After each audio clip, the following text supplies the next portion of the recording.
साबिक वफाकी वज़ीर गौहर एजाज ने IPPs मुआहदे से मुतालिक नया पिंडोरा बॉक्स खोल दिया। ट्विटर पर डेटा शेयर करते हुए कहा कि IPPs पाकिस्तान को लूट कर खा गए।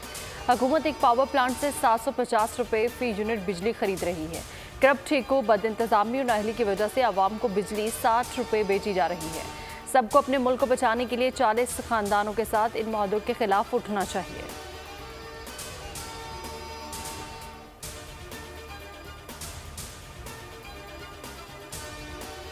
पंजाब के मुख्तलिफ शहरों में बारिश का सिलसिला जारी। इस्लामाबाद, रावलपिंडी, हरीपुर में भी बादल जमकर बरसे। मौसम खुशगवार हो गया। हब्स और गर्मी में कमी से शहरियों ने राहत का सांस लिया। बच्चे बड़े सबके चेहरे खुशी से खिल उठे। दरख्त भी धुलकर निखर गए। हरीपुर जिला इंतजामिया की जानिब से अलर्ट जारी। आबी गुजरगाहों के रास्ते में रहने वालों को महफूज मकामात पर मुंतकिल होने की हिदायत।